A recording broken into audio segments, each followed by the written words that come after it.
तांबेवाडी गावामध्ये सध्या अद्रक लागवडीची लगबग सुरू आहे. माझ्या पाठीमागे पाहताय गणेश तांबे यांच्या शेतामध्ये महिला सर्व अद्रकीची लागवड करतायत. आणि विशेष असा आहे की आता मे महिना आहे, यांच्या विहिरीला पाणी अजिबात नाही. त्यांच्या गावामध्ये टँकरनी पाणी गावकऱ्याला पुरवलं जातं. तरी पण मे महिन्यामध्ये लागवड फक्त शेततळ्याच्या पाण्याच्या जीवावर केली जाते. हे फार विशेष आहे. आणि थोडी नाही, गेल्या वर्षी शेततळ्यावर जवळपास 250 एकरवर लागवड झाली होती अद्रकची. आणि यावर्षी जवळपास 400 एकरवर शेततळ्याच्या पाण्यावर अद्रकीची लगबग सध्या सुरू आहे. गेल्या वर्षी तांबेवाडी वाडीमध्ये 250 एकर क्षेत्रावरती लागवड आम्ही शेततळ्याच्या पाण्यावरती केली होती. कारण आमच्याकडे नोव्हेंबर नंतर विहिरीला पाणी राहत नाही. आणि सुरुवातीला पाणी पडल्याच्या नंतर आम्ही विहिरीतून शेततळ्यावरती पाणी स्टोअर करून ठेवतो. आणि मग आम्ही त्याच्यातलं 50% पाणी त्या पिकालाच वापरतो. आणि नंतर परत आम्ही 50% राहिलेले जे पाणी हे आम्ही परत नवीन लागवडीसाठी वापरतो. आमच्या गावाला म्हणजे दुष्काळी परिस्थिती आहे, त्यामुळे आमच्या गावाला सध्या सुद्धा पण टँकरनं पाणी, मग आम्हाला कळतच टँकरनं पाणी आहेच आम्हाला दरवर्षी. मागच्या वर्षी जर आपण विचार केला अद्रकीच्या बाबतीत 2023ला, त्या ठिकाणी आम्ही शेततळ्याच्या भरोशावरती या ठिकाणी 250 एकरपर्यंत या ठिकाणी आम्ही लागवड करून आणि पूर्ण तांबेवाडी तसेच गेवराईगुंगी येथील सर्व शेतकऱ्यांचा जर आपण पैशात जर विचार केला तर 40 ते 45 कोटीपर्यंत या ठिकाणी आम्हाला उत्पन्न भेटलं. आणि त्या आशेनं ह्या वर्षी जर आपण बघितलं 2024 मध्ये पाणी तर आम्हाला बिलकुल पिण्याचा पाण्याचा देखील प्रश्न आहे, परंतु शेततळ्याच्या भरोशावरती आम्ही एवढं काही या ठिकाणी हे साध्य करू शकतो. आणि यावर्षी कमीत कमी 400 ते 500 एकर या ठिकाणी लागवड आमच्या ठिकाणी अपेक्षित आहे. याचं कारण जर काय असेल तर मागच्या वर्षी आम्हाला जो उत्पन्न आणि जो पैसा भेटला त्यातून आम्हाला एक ताकद भेटली आणि त्या ताकदीतून आम्ही या ठिकाणी आज खूप मोठी अशी 400 एकर पर्यंत लागवड या ठिकाणी करतो आहोत. अद्रकीची लागवड साधारणतः 20 मे नंतर सुरू होते, म्हणजे उन्हाळा संपत आलेला असतो आणि त्यावेळेस विहिरीला पाणी नसतं. परंतु या शेततळ्याच्या पाण्यावर ते अद्रक घेतात आणि पाऊस येईपर्यंत त्या शेततळ्याच्या पाण्यावर त्यांची अद्रक ही जोपासली जाते. माझ्याकडं 10 एकर जमीन आहे. 2 शेततळे, एक 35 गुंठ्याचं आहे आणि एक 26 गुंठ्याचं आहे. सामुदायिक योजनेमधून घेतलं एक, आणि एक मागील त्याला शेततळे या योजनेतून. माझ्याकडं गेल्या वर्षी 7 एकर अद्रक होती. 7 एकरमध्ये 4.5 एकर आमची ठोक्याची होती, त्यात 2 जण पार्टनर होतो. आणि घरची माझी समजा 2.5-3 एकर समजा घरची अद्रक होती.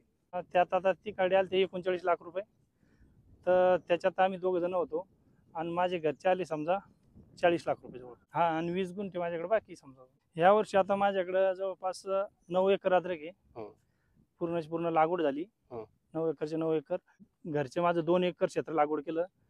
4 एकर ठोक्यानं घेतलं आणि काही असं बटाई नाही समजा. माझ्याकडं 49 एकर क्षेत्र आहे आणि 2 शेततळे, 31 गुंठ्याचं आहे आणि 1 एकरचं आहे. गेल्या वर्षी माझ्याकडे 12 एकर अद्रक होती, त्यातून मला 1.5 कोटी रुपये अद्रकचे झाले. यावर्षी पण माझी 12 एकर अद्रक आहे. शेतकरी बंधूंनो, माझ्या बाजूला मी जिथे उभा आहे तिथं तुम्हाला विहीर दिसते आणि आजची तारीख आहे 31 मे 2024 आणि विहिरीची खोली जी आहे ती जवळपास 7 परस आहे. आणि आपण जर पाहिलं त्याच्या बुडाला फार थोडं पाणी आहे. त्या विहिरीच्याच बाजूला तुम्ही पाहताय ही शेततळ आहे, कृषी विभागात दिलेलं शेततळ आहे. असं प्रत्येक शेतकऱ्याकडे या गावामध्ये शेततळ आहे. त्यांच्या विहिरीला पाणी नाही, परंतु शेततळ्यामध्ये पाणी आहे. पाऊस पडल्यानंतर ते आपलं शेततळ पाण्याने भरून घेतात आणि या शेततळ्याच्या पाण्याच्या जीवावर ते मे मध्ये अद्रकीची लागवड करतात. म्हणजे शेततळ आहे, पाण्याची बँक त्यांच्याकडे आहे, याच्यामुळेच ते अद्रक लागवड करू शकतात. 72 उमऱ्याचं गाव आहे आणि साधारणतः 400 ते 450 लोकवस्ती आहे, लोकसंख्या आहे या गावाची. आणि या गावाचा विशेष असा आहे की या गावामध्ये प्रत्येक शेतकऱ्याकडे अद्रक असते. तांबेवाडीमध्ये गेल्या वर्षी या शेतकऱ्याकडं सर्वात जास्त अद्रकीचं क्षेत्र होतं आणि सर्वात जास्त त्यांना अद्रकीपासून पैसे पण मिळालेले आहेत. आणि याही वर्षी त्यांच्याकडे सर्वात जास्त अद्रकीचं लागवड आहे. मागच्या वर्षी मी 12 एकरवर अद्रक लागवड केली होती. मागच्या वर्षी 1.25 कोटी रुपये झाले होते माझी. या वर्षी पूर्ण क्षेत्र मी 40 एकर बाटाईने केलेलं आहे. ही जी मी लागवड केली पूर्ण शेततळ्यावर केली.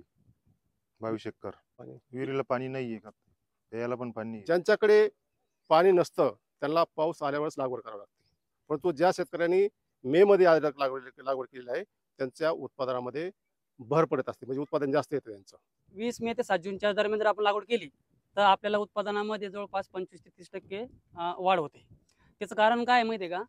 कारण हा कालावधी अद्रक जर्मिनीसाठी पोषक असतो. आपण जर मे मध्ये लागवड केली तर आपल्याला 18 ते 20 दिवसामध्ये चांगलं जर्मिनेशन भेटतं. आणि आपण जरी पाणी पडल्याच्या नंतर जर लागवड केली तर जमीन थंडी होते, वातावरणामध्ये चेंजेस होतात, त्यामुळे आपल्याला 30 ते 40 दिवस जर्मिनेशनसाठी लागतात. आणि त्यामुळं आपल्याला जो माल बनवायचा 4 महिन्यामध्ये तो माल आपण 4 महिन्यामध्ये बनवू शकत नाही. आपण मे मध्ये जर लागवड केली 20 मेच्या नंतर तर आपल्याला माल फास्ट बनायला मदत होते. आणि भावामध्ये पण फरक पडतो. कारण काय होतं, आपल्याला जी साईज पाहिजे, जे फुटवा पाहिजे तो फास्ट भेटतो. त्या खाल्याला लांबी पण चांगली भेटते. त्यामुळं आपल्याला भाव चांगला भेटतो. आणि आमच्या गावाची सध्याची परिस्थिती बघितली अशी तर विहिरीला पिण्यासाठी अजिबात पाणी नाही आहे. तरी पण आम्ही शेतीचं योग्य प्रकारे नियोजन करून शेततळ्यावर मे महिन्यामध्ये अद्रक लागवड करतो. स्वतःकडे माझे 2 शेततळे आहे आणि मी 15 एकरमध्ये अद्रकीची लागवड चालू केलेली आहे. गेल्या वर्षी माझी 5 एकर अद्रक लागवड होती. त्यातून मला जवळपास 50 लाख रुपयाचं उत्पन्न भेटलेलं आहे. यावर्षी मी 15 एकरसाठी जवळपास 140 क्विंटल बियाणं ठेवलेलं आहे. 3-4 घरं सोडले तर जवळपास प्रत्येक जणाकडे शेततळे आहे. आणि मी आता 4 एकर अद्रक लागवड केलेली आहे. ती पूर्ण शेततळ्याच्या पाण्यावरतीच केलेली आहे. च्या वर्षी माझी 30 गुंठे अद्रक होती. तांबेवाडी एक वस्ती आहे ना, हे अद्रक बियाणे म्हणून ओळखले जाते. आणि हे बियाणं दिलेलं आहे आम्ही आता हे कर्नाटकपर्यंत पोहोचलेलं आहे. आमचं सातारा, सांगली इथपर्यंत पोहोचलेलं आहे. आणि आम्हाला हे मार्गदर्शन करतात आणि मोठे साहेब आणि बाबा तांबे. तांबेवाडी या गावाची ओळख अद्रकीच्या बियाणाचं गाव म्हणून झालेली आहे. फक्त महाराष्ट्रातच नाही, तेलंगणा, कर्नाटकमध्ये या गावचं बियाणं पोचलेलं आहे. त्याचं कारण एक आहे असं आहे, या गावामधलं जे अद्रकीचं बियाणं आहे ते रोगमुक्त असतं, त्याला कंदसड बिलकुल लागत नाही. 2-3 कारणं त्यामागची. तुम्ही जर जमिनीचा प्रकार पाहिला तर मध्यम जमीन आहे ही, आणि ही मध्यम जमीन आहे. त्याचबरोबर या जमिनीमधून पाण्याचा निचरा फार चांगल्या पद्धतीने होतो. आणि ज्या जमिनीमध्ये पाण्याचा निचरा चांगला होतो तिथं कंदकूज जी आहे ती येत नाही. ज्या जमिनीमध्ये पाणी साचून राहतं तिथं कंदकूज येण्याचं प्रमाण वाढतं. अद्रक म्हणलं की बरेच शेतकरी केमिकलचा भडीमार करतात. केमिकल खताचा जास्त वापर, त्यानंतर रासायनिक बुरशीनाशक, रासायनिक कीटकनाशक याचा वारेमाप उपयोग करतात. आणि त्यामुळं जमिनीमधले जे उपयुक्त जीवाणू असतात, उपयुक्त बुरशी असतात ते कमी होतात. आणि त्यामुळं दिलेलं खत पण लागू होत नाही, त्याचा अपटेक पण व्यवस्थित होत नाही, आणि अन्नद्रव्याचा पुरवठा कमी झाल्यामुळं ते कंदकुजीला बळी पडतात. तर या गावाचं वैशिष्ट्य असं आहे की केमिकलचा वापर हे करतात परंतु फार मर्यादित करतात. आणि या केमिकलला जी जोड आहे ती बायोची देतात. म्हणजे जैविक घटक जे आहेत, म्हणजे उपयुक्त जीवाणू असतील, उपयुक्त बुरशी असतील, याचा वापर ते फार मोठ्या प्रमाणात करतात. आणि त्यामुळं सुद्धा या गावामधल्या अद्रकीला कंदकूज हा रोग येत नाही. कंदकूज न येण्याचं कारण हे आम्ही जे शेणखताचा अद्रकमध्ये वापर करतो तो बुरशी विरहित करतो. त्यासाठी आम्ही डिकंपोजचा वापर करून चांगलं शेणखत कुजून त्याचा वापर करतो प्रॉपर बीडवरती.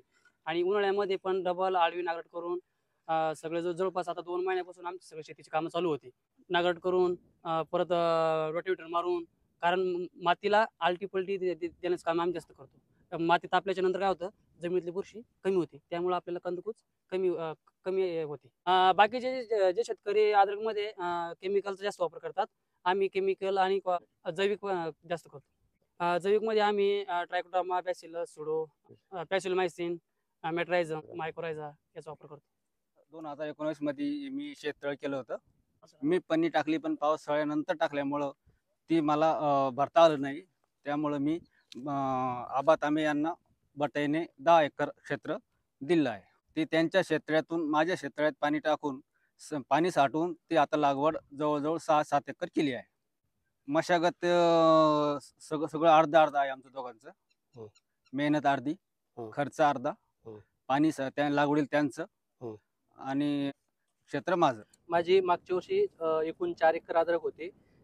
त्या 4 एकर अद्रकीमध्ये मला खर्च वजा जाता एकूण 17 लाख रुपयाचं उत्पन्न राहिलं.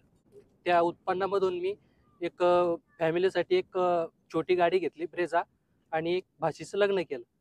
आणि माझ्यासारखेच असे अनेक शेतकरी यायचं, काही कोणाची घराची कामं चालू आहे, कोणी शेतजमीन घेतली, कोणी इतर ठिकाणी पैसा इन्व्हेस्ट केला. ह्या अद्रक पिकामुळेच हे सगळ्या गोष्टी शक्य झाल्या. आणि ह्या सगळ्या गोष्टीला मार्गदर्शक गुरुकृपा कृषी सेवा केंद्र टाकळी कोलते यांचे संचालक श्री बाबा पाटील तांबे यांचं आम्हाला मोलाचं असं मार्गदर्शन वेळोवेळी भेटत राहतं. मावशी काय करताय? काम करा. अद्रक खुडीत अद्रक खुडताय हा कशासाठी? लावासाठी बर, किती एकरच आहे यावर्षी? 3 एकर 3 एकर. हा ठीक आहे, बियाणं आहे का ही? हा बे नाही घरचंच आहे का? हा घरचंच आहे. बर, काय नाव आहे तुमचं? अलकाबाई रावसाहेब तांबे. चांगलं. हे डोळे बिळे फुटले ते चांगले? हा चांगली बुटली. किती दिवस साठवलं होते? मागेल त्याला शेततळे, RKVY किंवा MIDS म्हणजे NHM म्हणतो आपण त्याला, या विविध योजनेमधून या गावकऱ्यांनी शेततळे घेतलेले आहेत. फक्त 3 घरं सुटलेली आहेत की ज्यांच्याकडे शेततळं नाही. बाकीच्या सर्व शेतकऱ्याकडे, म्हणजे एकूण 72 उमऱ्याचं गाव आहे, म्हणजे 3 शेतकरी सोडले तर सर्व शेतकऱ्याकडे आज शेततळं आहे. आणि या शेततळ्याच्या जीवावरच मे मध्ये ते अद्रकीची लागवड करतायत. आमच्या इथं सगळ्यांकडे शेततळे आहेत. 2-4 घरं सोडले तर त्यात माझं पण स्वतःचं शेततळं नाहीये. तरी मी आता 3 एकरची लागवड करणार आहे. तसं मी पाणी 5 ते 6 परस पाणी साठवून ठेवलेलं आहे आणि 1 पाऊस पडल्याच्या नंतर मी ही 3 एकरची लागवड करणार आहे. आणि अजून बटाईनं 3 एकर माझी लागवड दुसरीकडे आहे. ताईच्या लग्नामुळं माझं शेततळं करणं झालं नाही. त्यात माझं पण मागच्या वर्षी लग्न झालं, त्यामुळे खूपच पांगडी झाली आणि यावर्षी आता मी नवीन शेततळं उन्हाळ्यात करणार आहे. हे जे पाणी आहे शेततळ्यातलं ते अद्रक लागवडीसाठी वापरलं जातं, ते ठिबक मार्फत दिलं जातं. आणि पूर्ण ही जी अद्रकची लागवड आहे ती ठिबकच्या पाण्यावर आहे. यामध्ये बऱ्याच शेतकऱ्याला शासनाच्या कृषी विभागानं ठिबकसाठी अनुदान दिलेलं आहे. काही शेतकरी नॉन ISI दरवर्षी ठिबक घेऊन वापरतात, परंतु पाण्याचा कार्यक्षम वापर इथं होत असल्यामुळं कमी पाण्यामध्ये जास्त क्षेत्र अद्रकीची ते लागवड करू शकतात.